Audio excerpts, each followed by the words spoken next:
Daily. Taste the Daily.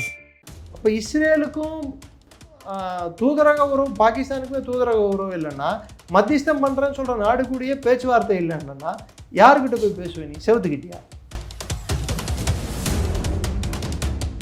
ஈரானியர்கள் Iran கலாச்சாரம் அப்படின்வாங்க, அரேபியர்கள் Arab கலாச்சாரம். பாகிஸ்தானுக்கு என்ன கலாச்சாரம் இருக்குது? என்ன கலாச்சாரம் இருக்குது? ஒன்றும் இல்லை. இஸ்லாம் என்ற ஒரு மதத்தை கொச்சைப்படுத்துவதற்காகவே ஏற்படுத்தப்பட்ட ஒரு போலியான ஒரு நாடு, ஒரு நிலப்பரப்பு பாகிஸ்தான். அமெரிக்காவின் ஏவல் பிராணியாகவும், குறிப்பிட்டு ஆசிம் முனீர் அமெரிக்காவின் செல்ல பிராணியாகவும் செயல்படுவது உண்மையா பொய்யா? ஷாபாஸ் ஷெரீப் பேசுறதை பார்த்துருக்கீங்களா? துவந்தரில் கூட வச்சு செஞ்சுருக்காங்க. பாகிஸ்தானுக்கு பிரதம மந்திரிக்கு பிரதமர் என்ற அந்த ஒரு அங்கீகாரம் இருக்கா? இராணுவ தளபதியோட வேலையை செய்கிறாங்க. ரெண்டும் இல்லை. அவர் அமெரிக்காவோட வாட்ச்மேனு, இவர் அவரோட எடுபிடி.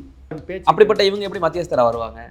அவங்களா சொல்லிட்டா நீங்க ஏன் சார் நம்புறீங்க? இங்க சில பேர் நம்புறாங்கன்னு சொல்லி அதை ஒரு கருத்தா எடுத்து ஈரான் வந்து நாங்க மத்தியஸ்தரா ஏன் சொல்ல நீ சொல்லாட்டி தெரிய போறது விட்டுருச்சு இல்ல, உன்னை எவன்டா கூப்பிட்டான் அப்படின்னு சொல்லிட்டு. அதுக்கு தான் ஜெய்சங்கர் அவர்கள் கரெக்டாக சொன்னார், இந்தியா புரோக்கர் இல்லை அப்படின்னு சொல்லிட்டு. சார் அவன் கூலிக்கு மாரடிக்கிற ஆள் சார். அவன் சவுதி அரேபியா போடுற பிச்சைக்கும் அமெரிக்கா போடுற பிச்சைக்கும் ஐயா சாமியே பார்த்து செய் சாமியே. ஒரு மத்தியஸ்தான்றதுக்கு வாட் ஆர் த பாயிண்ட்ஸ்? எதை அடிப்படையாக வச்சு நீங்கள் பேச போகிறீங்க? அதாவது போருக்கே சம்மந்தம் இல்லாத ஒரு 4 பேர் கூடின உடனே பாகிஸ்தான் மத்தியஸ்த நாடுன்னு சொல்லிட்டாங்க. இங்கே ஒருத்தர் கூட போருக்கு காரணமா இருந்த ஜனாதிபதி போன் பண்ணி பேசுறாரு, அவர் போன் பண்ணி இவருக்கு பேசுறாரு. போருக்கால அடி வாங்கி இருக்கிற நாட்டின் ஜனாதிபதி, ஈரானின் ஜனாதிபதியும் போன் பண்ணி பேசுறாரு. இன்னொரு நாட்டின் பிரதமர், இஸ்ரேலின் பிரதமர் போன் பண்ணி பேசுறாரு. மற்ற நாடுகளின் அரசர்கள், அந்த பகுதியில் இருக்கக்கூடிய அரசர்கள், எமீர்கள், ஷேக்குகள் எல்லாரும் வந்து போன் பண்ணி பேசுறாங்க. ஆனா இந்தியா வெளியுறவு கொள்கை தோத்து போச்சு. ஒரு நாடே பெரிய லெவலில் இது மாதிரி கோளாறுல பாதிக்கப்பட்ட நாடை தான் நாடுவார். அதுதான் பாகிஸ்தான். இந்த லட்சணத்துல அவரு ட்ரம்ப்புக்கு வந்து அவர் போ அப்படின்னு சொன்ன உடனே கொலைக்கிறார். இவர் வந்து பெரிய லேப்ரடார் பிராணின்னா பொமரேனியன் வந்து ஷாபாஸ் ஷெரீப்.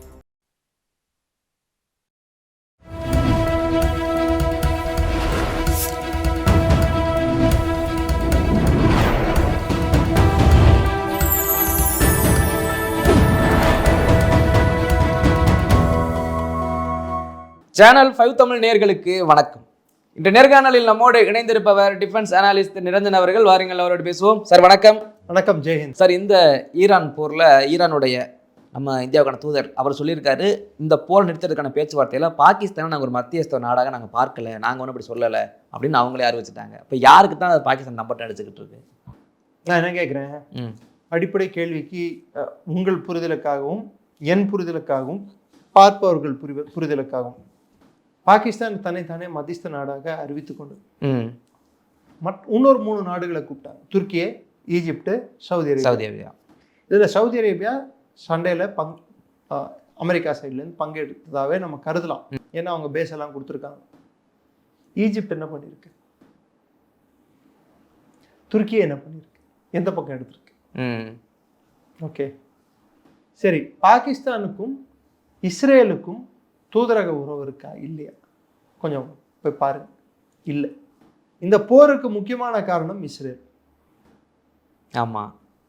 அப்போ இஸ்ரேலுக்கும் தூதரக உறவு, பாகிஸ்தானுக்குமே தூதரக உறவு இல்லைன்னா, மத்தியஸ்தம் பண்ணுறேன்னு சொல்கிற நாடு கூடயே பேச்சுவார்த்தை இல்லைன்னா யாருக்கிட்ட போய் பேசுவேன்? நீ செவத்துக்கிட்டியா?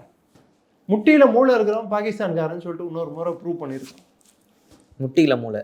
ஆமாம், அவங்களுக்கு முட்டியில் தான் மூளை. ஏன்னா கழுது மேலே வந்தவங்க அவங்கெல்லாம். அரபியர்கள் குதிரை மேலே வந்தவங்க.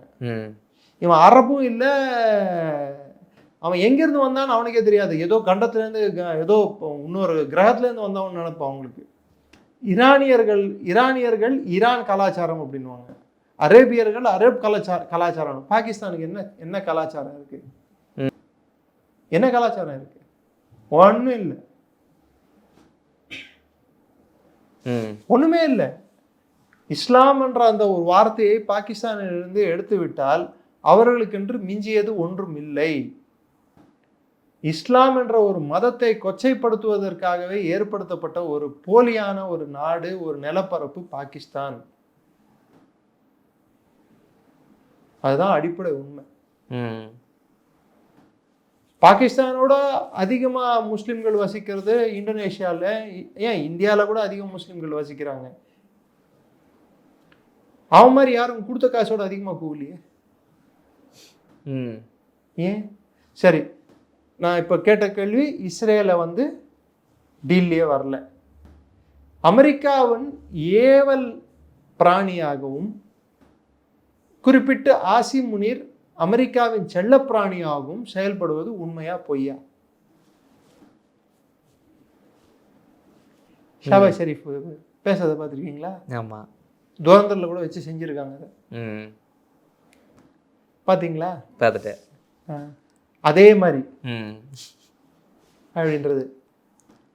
ஸோ பாகிஸ்தானுக்கு பிரதம மந்திரிக்கு பிரதமர் என்ற அந்த ஒரு அங்கீகாரம் இருக்கா? ராணுவ தளபதியோட வேலையை செய்கிறாரா? ரெண்டும் இல்லை. அவர் அமெரிக்காவோட வாட்ச்மேனு, இவர் அவரோட எடுபிடி. யாரு? ஷாபாஸ் ஷெரீஃப் ஆசிமோட எடுபிடி. ஆசிம் அமெரிக்காவோட வாட்ச்மேன். ஸோ அமெரிக்காவின் கட்டளைக்கு இணங்க, அமெரிக்காவின் பேச்சு. அப்படிப்பட்ட இவங்க எப்படி மத்தியஸ்தரா வருவாங்க? அவங்களா சொல்லிட்டா நீங்க ஏன் சார் நம்புறீங்க? இங்க சில பேர் நம்புறாங்கன்னு சொல்லி அத ஒரு கருத்தா எடுத்து ஈரான் வந்து நாங்க மத்தியஸ்தரா ஏன் சொல்ல நீ சொல்லாட்டி தெரிய போறது விட்டுருச்சு இல்ல, உன்னை எவன்டா கூப்பிட்டான் அப்படின்னு சொல்லிட்டு. இஸ்ரேல் ஏதாவது பதில் சொன்னானா? பாகிஸ்தான் மத்தியஸ்த நாடுன்னு சொல்லிட்டு. சரி, அமெரிக்கா தான் அஃபிஷியலா ஏதாவது பாகிஸ்தான் பேசிட்டு இருக்குன்னு சொல்லிட்டு ஏதாவது சொன்னாங்களா? இந்த 4 நாடு முக்கியஸ்தர்கள் தான் நின்று போட்டோ எடுத்துக்கிட்டாங்க. அமெரிக்காவோட தூதராவது அந்த சைட்ல இருந்தாரா? இல்ல. பின்ன என்ன இதுக்கு அவங்கள மத்தியஸ்த நாடுன்னு சொல்லிட்டு சொல்றாங்க. சரி, இங்க சில பேர் வந்து பாகிஸ்தானுக்கு வந்து ஆஹா ஓஹோ அப்படின்னு புகழாரம் சூட்டுறாங்க. அதுக்கு தான் ஜெய்சங்கர் அவர்கள் கரெக்டா சொன்னாரு, இந்தியா புரோக்கர் இல்லை அப்படின்னு சொல்லிட்டு. சார், அவன் கூலிக்கு மாரடிக்கிற ஆள் சார். அவன் சவுதி அரேபியா போடுற பிச்சைக்கும் அமெரிக்கா போடுற பிச்சைக்கும், ஐயா சாமியே பார்த்து செய் சாமியே, உனக்காக நான் இவ்வளோ கூவுறேன் அப்படின்னு சொல்லிட்டு போய் பிச்சை எடுக்கிறான் அவன். அதை நீங்கள் புரிஞ்சிக்கவே மாட்டேங்கிறீங்களே. பாகிஸ்தானோட உண்மை தன்மையே வந்து காசு யார் கொடுக்குறாங்களோ அவங்களுக்கு நல்ல விசுவாசமா வேலை பார்ப்பான். That's Pakistan for you. So இந்த சூழல்ல பாகிஸ்தானில் மத்தியஸ்த பேச்சுவார்த்தைன்னு சொல்லிட்டு தொடங்கின பிற்பாடு, சரி, ஒரு மத்தியஸ்தான்றதுக்கு வாட் ஆர் த பாயிண்ட்ஸ், எதை அடிப்படையாக வச்சு நீங்கள் பேச போறீங்க? ஈரான் என்ன முக்கியமான விஷயங்களை வந்து முன்வைத்துள்ளது, அமெரிக்கா எதை முன்வைத்திருக்கு, இஸ்ரேல் என்ன முன்வைத்திருக்கு, அதை பற்றி ஏதாவது வெளியே வந்ததா? அப்படியே ஜெர்மனி கூட சீக்ரெட் டாக்ஸ் ஓடிட்டு இருக்கு, ரஷ்யாவில் கூட சீக்ரெட் டாக்ஸ் ஓடிட்டு இருக்கு. இவங்க எல்லாம் என்ன சொல்றாங்க, பாகிஸ்தான்ல அதாவது போருக்கே சம்மந்தம் இல்லாத ஒரு 4 பேர் கூடின உடனே பாகிஸ்தான் மத்தியஸ்த நாடுன்னு சொல்லிட்டாங்க. இங்க ஒருத்தர் கூட போருக்கு காரணமா இருந்த ஜனாதிபதி போன் பண்ணி பேசுறாரு, அவர் போன் பண்ணி இவருக்கு பேசுறாரு. போருக்கால அடி வாங்கி இருக்கிற நாட்டின் ஜனாதிபதி, ஈரானின் ஜனாதிபதியும் போன் பண்ணி பேசுறாரு. இன்னொரு நாட்டின் பிரதமர், இஸ்ரேலின் பிரதமர் போன் பண்ணி பேசுறாரு.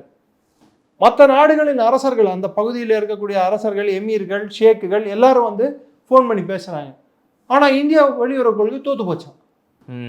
எப்படி? கப்பலை மீட்டு எடுத்து வந்ததால தோத்து போச்சா, இல்ல இஸ்ரேல் கூட இந்தியா வந்து பேச்சுவார்த்தை வச்சிட்டு இருந்தா நான் வந்து கப்பலை விட மாட்டேன்னு ஈரான் எங்கேயாவது அறிவிச்சிருக்கா? இந்தியா மீது பொருளாதார தடை எடுத்துட்டு வருவேன், அவங்கள ஹார்மூஸ்குள்ள விட மாட்டேன்னு சொல்லி அறிவிச்சிருக்காங்களா? இந்திய கப்பல்கள் வந்து உள்ள வரக்கூடாதுன்னு சொல்லியிருக்காங்களா? ஏன் ஈரானோட எண்ணெயை வந்து இந்தியாவுக்கு விற்க மாட்டேன்னு இப்போ சொல்லியிருக்காங்களா?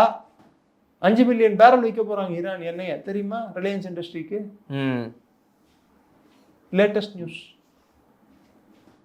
ரஷ்யாவிடமிருந்து 60 மில்லியன் பேரல்கள் எண்ணெய் வாங்க போறோம். அவங்க எது நிப்பாட்டுறதா சொல்லிட்டு இருந்தாங்க ரஷ்யா ஏப்ரல் 1 இல்லையே, நம்மளுக்கு கொடுக்குறாங்க. நமக்கு வருது, நம்மளுக்கு கொடுக்குறாங்க. ஈரான்லேருந்து வாங்குறோம், ரஷ்யாவிலேருந்து வாங்குறோம். இப்போ அமெரிக்கா நான் பர்மிஷன் கொடுத்தேன், உன் பர்மிஷன் எவன்டா கேட்டான்? எப்பயும் கேட்கல. அமெரிக்கா பர்மிஷன் கொடுக்கறதுக்கு முன்னாடியும் 1.2 மில்லியன் பேரல்கள்ல இருந்து 1 மில்லியன் பேரல் வாங்கிட்டு இருந்தோம். இப்போ இன்னும் 2 மில்லியன் பேரல் 2.5 மில்லியன் பேரல் வாங்கிட்டு இருக்கோம். ஒரு காலத்தில் ஈரான் கிட்ட இருந்து நம்ம 1.7 மில்லியன் பேரல்கள் 2019 வரை, 18 வரை கூட இல்லை, 16, 17 அந்த காலகட்டத்தில் நம்ம வாங்கிட்டு இருந்தோம். அமெரிக்காவின் அழுத்தம் காரணமாக நம் எண்ணெய் வாங்குவதை முழுதாக கிட்டத்தட்ட ஜீரோக்கு எடுத்துகிட்டு வந்துட்டோம் ஈரான் கிட்ட வாங்குற எண்ணெய். ஏன்னா அன்னைக்கு நம்மளுக்கு உள்நாட்டில் உற்பத்தி திறனும் இல்லை, சுத்திகரிப்பு திறனும் இல்லை, தேக்கி வைக்கும் திறனும் இல்லை. இன்னைக்கு சுத்திகரிப்பு திறனை வந்து பல் மடங்கு அடுத்த 4 ஆண்டுகளில் நம்ம வளர்த்துக்கிட்டோம். அதுக்கு தோதா ரஷ்ய யுக்ரைன் போர் வந்தப்போ உலகத்துக்கே ப்ரொடக்ஷனே இல்லாமல் எண்ணெயை விற்ற ஒரே நாடு இந்தியா தான். சுத்திகரிப்பு பண்ணி ஈரான் பிரெண்ட், அதாவது ஈரானோட எண்ணெய் is considered to be the purest of pure. விலை உயர்ந்தது, இம்பியூரிட்டிஸ் கம்மி, நச்சு பொருட்கள் கம்மி அதில், அதாவது சுத்திகரிக்கிறது ஈஸி. அந்த எண்ணெய்க்காகவும் தான் இந்த பெரிய போராட்டம் அக்கப்போர். அந்த எண்ணெயை நம்மளுக்கு வாங்குறத வந்து ஒரு விதமான அழுத்தம் நம்ம மேலே கொடுத்து நிறுத்தினாங்க. இப்போது அந்த எண்ணெயை நம்ம திரும்ப வாங்க ஆரம்பிச்சிருக்கோம். ஏன்னா ட்ரம்ப் எதுனா சொன்ன 30 நாள் வரைக்கும் ஈரான் எண்ணெய் யார் வேண்டுமானாலும் வாங்கி கொள்ளட்டும் அப்படின்ட்டு. ஸோ ட்ரம்ப் சொல்கிறதுக்கு முன்னாடியே நம்ம அவன் யார் சார் சொல்கிறதுக்கு இதை நீ வாங்கக்கூடாது? அதுதான் நானும் சொல்கிறேன். இந்தியா வந்து அதை மதிக்கலைன்னு சொல்கிறதுக்கு நான் சொல்கிறேன். We diversified. நம்ம எங்கேருந்து வாங்குறோமோ அதை நம்ம வந்து உதாரணத்துக்கு 27 நாடுகள் கிட்ட இருந்து நம்ம என்ன வாங்கிட்டு இருந்தோம், இப்போ 41 நாடுகள் கிட்ட இருந்தும் வாங்கிட்டு இருக்கோம். இல்லை இது நம்ம அந்த ஒரு அழுத்தம், இப்போ நம்ம வாய் திறக்கலன்னா ஒரு பக்கம் இங்கே அரசியல் ரீதியாக கருத்துக்கள் சொல்லுவாங்க, நம்ம எதுவுமே பேசலை, ட்ரம்ப் பேசினதுக்கு மோடி பேசலை அப்படிலாம் கருத்துக்கள் வந்தாலும் இது ஒரு பாடமாக எடுத்துக்கிட்டு நான் உன்னை கேட்குறேன். இல்லை என்னோட கேள்வி, அதாவது இதை ஒரு பாடமாக எடுத்துக்கிட்டு இந்த முறை நம்மளை வந்து டிமாண்ட் பண்ணது என்ன, நம்மளுடைய பொருட்களை இறக்குனா வரிகளை அதிகம் உயர்த்தினு இல்லை, நான் என்னோட டைரக்ஷன் திருப்புறேன், நான் அமெரிக்காவை நம்பி நான் கிடையாது அப்படின்னு நிலைப்பாட்டுக்கு வருவாங்க. நான் ஒரு கேள்வி கேட்குறேன். 27 நாடுகளுடன் நம்ம எண்ணெய் வர்த்தகம் செய்யும். இன்னைக்கு 41 நாடுகள் கிட்ட பண்ணிட்டு இருக்கோம். யூஎஸ் வந்து வர்த்தக டீல் சைன் பண்ண மாட்டேன், மேலே டேரிஃப் போடுவேன்னு சொன்னாங்க. ஆமாம், உடனே போயிட்டு யூரோப்பியன் யூனியன் 28 நாடுகள் கூட நம்ம போய் டீல் சைன் போட்டோம். ஆஸ்திரேலியா கூட டீல் சைன் பண்ணோம். பிரான்ஸ் கூட டீல் சைன் பண்ணுறதுக்கு பேச்சுவார்த்தை தொடங்கிட்டு, கனடா கூட டீல் சைன் பண்ணோம், பேச்சுவார்த்தை நடந்தது. உடனே அமெரிக்கா என்ன மாதிரி கண்டிஷனுக்கு கடைசியில் வந்து 18% டேரிஃப் வந்தது. நம்ம கரெக்டாக என்ன பண்ணோம், கரெக்டாக கோர்ட் வார்டிக்ட்டுக்கு வரத்துக்கு முன்னாடி நம்ம ஒத்துக்கிற மாதிரி ஒத்துக்கிட்டோம். கோர்ட் வார்டிக்ட் வந்தோடனே கடப்பில் போட்டு கோர்ட்டே சொல்லிடுச்சு வரி செல்லாதுன்னு சொல்லிட்டு போடா அப்படின்னு சொல்லிட்டோம். இப்போ ட்ரம்ப்போட போட்ட வரிக்கு என்ன அர்த்தம் இருக்கிறது? வெறும் காகிதம் தான், வெறும் வெத்து காகிதம். அவர் கையெழுத்துக்கு வேல்யூ இல்லை. இதில் வேற என் பெண்ணு காஸ்ட்லி பெண்ணுன்னு வேற அவர் சொல்லிப்பார். வேற டாலரில் வேற கையெழுத்து போடணும். அது இப்போ புதுசாக ஒரு செயல்முறை எடுத்து வந்திருக்காரு, டாலரில் கையெழுத்து போடணும்னு சொல்லிட்டு. அது இதெல்லாம் வந்து மென்டல், அதாவது கோளாறுக்கு வந்து பெரிய லெவலில் பாதிக்கப்பட்டிருக்காருன்றதுக்கு அறிகுறி. இந்த பெரிய லெவலில் பாதிக்கப்பட்டவர் ஒரு நாடே பெரிய லெவலில் இது மாதிரி கோளாறில் பாதிக்கப்பட்ட நாடை தான் நாடுவார். அதுதான் பாகிஸ்தான். அவங்க இந்தியா மேலே இருக்கக்கூடிய அப்சஷன்னா எல்லாத்துக்குமே அவங்க இந்தியாவோட தான் அவங்க ஒப்பிட்டு பார்த்துப்பாங்க. எதுவாக இருந்தாலும் இன்னும் ஒப்பிட்டு பார்க்காது யார் எவ்வளோ சிறுநீர் கழிக்கிறாங்கன்னு சொல்லிட்டு. ஏன்னா மக்கள் தொகையில் இந்தியா அதிகம் இருக்கிறதுனால, பாகிஸ்தான் கம்மியாக இருக்கிறதுனால அதை ஒப்பீடு பண்ணல. விட்டா அது கூட பண்ணிடுவாங்க. இதுதான் பாகிஸ்தானோட மூளை. ரெண்டாவது, பாகிஸ்தானோட இராணுவத்துக்குள்ள ஒரு பெரிய கிளர்ச்சி வெடிச்சிருக்கு. 100 அதிகாரிக்கு மேற்பட்டோர் ஒன்று பதவியிலிருந்து இறக்கப்பட்டுள்ளார்கள், கம்பல்சரி ரிட்டையர்மெண்ட் கொடுக்கப்பட்டுள்ளது, அல்லது அவர்களுக்கு டம்மி போஸ்டில் அவங்கள எடுத்து போட்டிருக்காங்க. இதில் சில மேஜர் ஜெனரல்கள் அடக்கம் அட்லீஸ்ட் 20 பிரிகேடியர்கள், 50 கர்னல் அண்ட் லெப்டினன்ட் கர்னல், 100 அதிகாரிகள் இதால் ஆசிம் முனீரின் மாற்றங்களால் செயலிழந்துள்ளார்கள். அது ஒரு தாக்கத்தை ஏற்படுத்தும்ல. நான் ஏற்கனவே சொல்லியிருந்தேன், பாகிஸ்தான் ராணுவத்தில் கிளர்ச்சி வெடிக்குதுன்னு சொல்லிட்டு. அதோட விளைவு இங்கே இருந்து ஆரம்பம். இந்த அதிகாரிகள் மாற்றம் ஐஎஸ்ஐக்கும் ஆசிம் முனீருக்கும் பிரச்சனை வளர்ந்துள்ளது. ஏன்னா ஆப்கானிஸ்தானில் நடந்த போரில் ஐஎஸ்ஐ ஒழுங்காக செய்தி சேகரிக்கல, ஆசிம் முனீருக்கு தோதா வேலை பார்க்கலன்னு சொல்லிட்டு பெரிய குற்றச்சாட்டு எழுந்துள்ளது ஐஎஸ்ஐ மேலே. மிலிட்ரி இன்டெலிஜென்ஸ்க்கும் ஐஎஸ்ஐக்குமே ஒரு உரசல் தொடங்கிடுச்சு. இது போதாதுன்னு சொல்லிட்டு பாகிஸ்தானில் 9 கோர் இருக்கு. அதாவது மாங்லா கோர்னு சொல்றது 1, 1, 2, 4, மாங்லா, குஜரான்வாலா, மாங்லா, ராவல்பிண்டி, குஜரான்வாலா, திரும்பி பாவல்பூர், கராச்சி, குவதர், பெஷாவர், குவெட்டா, திரும்பி இன்னொரு இடம். 9 கோர் இருக்கு. இந்த 9 கோரில் முக்கியமான கோர் வந்து ராவல்பிண்டி. அதுதான் வந்து ஒரு ராணுவ ஆட்சியை எடுத்துட்டு வரணும்னாலும் ஒரு ராணுவ தளபதி இருக்கு, அதுக்கு யார் கமாண்டரா இருக்கணும், அவன் வந்து அந்த ராணுவ தளபதிக்கு க்ளோஸா இருக்கணும். உரசல் இருந்ததுன்னா ராணுவ தளபதியோட பொசிஷன் காலி. ஸோ ராவல்பிண்டி கோர் கமாண்டருக்கும் ஆசிம் முனீருக்கும் பிரச்சனை ஏற்பட்டுள்ளது. பெஷாவர் கோர் கமாண்டர் ஆப்கானிஸ்தான் பக்கம் சாயிறாரு, கைபர் பக்துன்வா பக்கம் சாயிறாரு, அவர் வந்து பாகிஸ்தானுக்கு விசுவாசமாக இல்லைன்ற ஒரு குற்றச்சாட்டு எழுந்துள்ளது. அதே போல் கராச்சி கோர் கராச்சி இருக்கிறதுலையே கரப்ட் டு த கோர் அப்படின்னு சொல்கிற கோர் வந்து கராச்சி கோர். லஞ்சத்திலேயே ஊர்னது. ஏன்னா ஃபைனான்சியல் கேபிட்டல் ஆஃப் பாகிஸ்தான் வந்து கராச்சி தான். ஸோ கராச்சி கோரோட கமாண்டர் வந்து அங்கே நேவியிலேருந்து வரக்கூடிய ஊழல்களும் அதிகம், இராணுவத்தால் ஏற்படக்கூடிய ஊழல்களும் அதிகம், அங்கே ஸ்மக்லிங்கு எல்லா ராக்கெட்டும் நடக்கும். இதை மெயின்டைன் பண்ணுறது, பேலன்ஸ் பண்ணுறது வந்து அங்கே இருக்கக்கூடிய கோர் கமாண்டர். கொட்டாவில் இருக்கிற கோர் கமாண்டர் வந்து ஈரான்லேருந்து திருட்டு எண்ணெய் வர வர்த்தகத்தை மாத்திரம் பார்ப்பார். கராச்சி கோர் கமாண்டர் வந்து ட்ரக்கு இது எல்லாத்தையும் பார்ப்பார். பெஷாவர் கோர் கமாண்டரு துப்பாக்கிங்க, வெடிபொருட்கள், இதோட பிஸ்னஸ். இவங்க ஆர்மி ஆஃபீஸருங்களா இல்லை ஸ்மக்லருங்களா புரியல உங்களுக்கு. இதுதான் அவங்க தொழில். இது ஒட்டு மொத்தமாக உலகம் ஃபுல்லாக விநியோகிக்கிறதுக்கு ஐஎஸ்ஐயில் ஒரு ஆஃபீஸர் உட்காந்துருப்பான். ட்ரக்ஸு, வெப்பன்ஸு, இதை உலகம் ஃபுல்லாக விநியோகிக்கிறது ஐஎஸ்ஐயோட வேலை.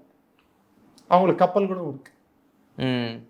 ஸோ இப்போ ஐஎஸ்ஐயோட அதிகாரி கூடயும் ஜென்ரல் கூடயும் பிரச்சனை, பெஷாவரில் இருந்து இருக்கக்கூடிய ஜென்ரல் கூடயும் பிரச்சனை, கராச்சியில் இருக்கக்கூடிய லெஃப்டினன்ட் ஜெனரல் கூடயும் பிரச்சனை, கோர் கமாண்டர் கூடயும் பிரச்சனை. ஸோ இந்த கோர் கமாண்டர் கூட இருக்க பிரச்சனைகள் வழுக்க வழுக்க ஆசிம் முனீர் மேலே இருக்கக்கூடிய அங்கீகாரம் குறையும், இராணுவத்தில் கிளர்ச்சி வெடிக்கும். அதில் ஒரு செக்ஷன் பலூச்சுகள் ஆல்ரெடி கோபத்தில் இருக்கிறார்கள், இன்னொரு செக்ஷன் பத்தான்கள் இம்ரான்கானை நீண்ட நாள் சிறையில் தள்ளியதுக்காகவும் ஆப்கானிஸ்தானில் போயிட்டு தாக்குதல் நடத்தியதுக்காகவும் அவங்களும் கோபத்தில் இருக்காங்க. கராச்சியில் இருக்கிறவனுங்க தண்ணி சிந்து வாட்டர் போய் சேர மாட்டேங்குது. இண்டஸ் நதி புது டேம் கட்டுறதுக்கு பாகிஸ்தான் முயற்சி எடுத்துட்டு இருக்கு. பஞ்சாப்ல தண்ணியே வரலன்னா இருக்கிற தண்ணியும் அங்கேயே கட்டுப்படுத்துறதுக்கு முயற்சி எடுத்துட்டு இருக்கு. அதில் அங்கே கராச்சியில் பிரச்சனை. ஸோ இத்தனை பிரச்சனையில ஆசிம் முனீர் மூழ்கி உள்ளார். இந்த லட்சணத்துல அவரு ட்ரம்ப்புக்கு வந்து அவர் போ போ அப்படின்னு சொன்ன உடனே கொலைக்கிறார். அவர் இவர் வந்து பெரிய லேபர்டார் பிராணின்னா பொமரேனியன் வந்து ஷாபாஸ் ஷெரீஃப். அப்படிதான் இருக்கு, இப்படிதானே இருக்கு நிலைமை, பாகிஸ்தானோட நிலைமை. ஸோ இதுதான் பாகிஸ்தானோட நிலைமை. இந்த நிலைமையை கருத்தில் கொண்டு இங்கே இருக்கும் எதிர்கட்சிகள் பாகிஸ்தானை புகழ்வதை நிறுத்தினால் கொஞ்சம் நல்லா இருக்கும். ஏன்னா நேற்று இஷாக்தர் வந்து பேச்சை முடிச்சுட்டு நடக்கும்போது டொபால் கீழே வந்துட்டார், பார்த்தீங்களா? ஆமாம், கூப்பிட போனாராமே, வரவேற்க இடத்துல விழுந்துட்டாரு. டங்கு ஸ்லிப் ஆகலாம், லெக்கு ஸ்லிப் ஆகுது, பார்த்தீங்களா? ஸோ பாகிஸ்தானோட நிலைமை என்னடான்னா இப்படி தான் இருக்கு, விழுதுற மாதிரி. ஆல்ரெடி விழுந்துருச்சு சார். தூக்க ஆள் இல்லை. யார் தூக்குவா? பிச்சை எடுக்கிறனால யார் தூக்குவா? தண்ணி இல்லை, சாப்பாடு இல்லை, எண்ணெய் இல்லை, சுற்றி அக்கப்போர், பலூச் ப்ராப்ளம், தாலிபான் ப்ராப்ளம், கீழே கராச்சி ப்ராப்ளம், உள்ள இராணுவத்தில் ப்ராப்ளம், அரசியல் கட்சி இம்ரான்கானால ப்ராப்ளம். இது நடுவில் நான் வந்து மத்தியஸ்தம் பண்ணுறேன்னு சொல்லிட்டு வந்தாங்கடான்னா, இந்தியா பண்ணலன்னு சொன்னால் பாகிஸ்தான் மாதிரி இந்தியா இருக்கணும்னு நினைக்கிறதே வந்து அடிப்படையாக நம்ம ஏதோ தவறு செய்கிற மாதிரி நீங்கள் நினைக்கலையா? இந்தியா எதுக்கு சரி நம்ம மத்தியஸ்தம் பண்ணுறோம், நான் நீங்கள் கேட்குற கேள்விக்கு மத்தியஸ்தம் பண்ணுறோம். நாளைக்கு இந்தியாவுக்கும் பாகிஸ்தானுக்கும் ஒரு பிரச்சனை வரும்போது இன்னொரு நாடு வந்து மத்தியஸ்தம் பண்ண வந்தால் ஒத்துப்பீங்களா? அப்படியே நம்ம மத்தியஸ்தம் பண்ணுறதா இருந்தால் கூட அது பேர் ராஜதந்திரம் அப்படின்வாங்க. தந்திரம் என்ற சொல்லுக்கு அர்த்தம் என்ன? வெளிப்படையாக சொல்லாமல் செய்யறது தந்திரம். அந்த ராஜதந்திரம் என்றதை வந்து இந்த அரசாங்கம் 10 பேருக்கு அறிவிச்சு பண்றது இல்லை. எப்பயுமே நம்மளோட வெளியுறவு கொள்கையை வந்து நீ சொல்லுப்பா, அப்ப நீ சொல்லுப்பா, அப்ப நீ சொல்லுப்பான்னு கேட்டு பண்ண மாட்டோம். அது ரகசியமா தான் நடத்துவோம். பாகிஸ்தான் பப்ளிசிட்டி ஸ்டண்ட் காட்டுது. அந்த பப்ளிசிட்டி ஸ்டண்ட் மாதிரியே இந்தியன் கவர்மெண்ட் பப்ளிசிட்டி ஸ்டண்ட் கொடுக்க வேண்டிய அவசியம் இல்லை. நம்ம என்ன பண்ணோம், எப்படி பண்ணோமோ அப்படி பண்ணிட்டு இருக்கோம். ஒரு 40 வருஷம் ஃபாரின் சர்வீஸ், அட்லீஸ்ட் ஒரு 35 வருஷம் ஃபாரின் சர்வீஸை பார்த்தவர் தான் இந்தியாவோட வெளியுறவுத்துறை மந்திரி. அதை புரிஞ்சுக்கிட்டு தெரிஞ்சுக்கிட்டு அவர் என்ன பண்ணுவார், அவருக்கு என்ன திறமை இருக்குன்ட்டு எல்லாருக்கும் தெரியும். ஸோ பாகிஸ்தானோட இந்தியாவோட ஒப்பிடுறதே வந்து இந்தியாவை கலங்கப்படுத்தும் செயலாக நான் பார்க்குறேன். ஓகே சார், உங்களுடைய பல்வேறு தகவல்களை எங்களோட பகிர்ந்து ரொம்ப நன்றி சார். தொடர்ந்து பேசுவோம். நன்றி ஜெய்.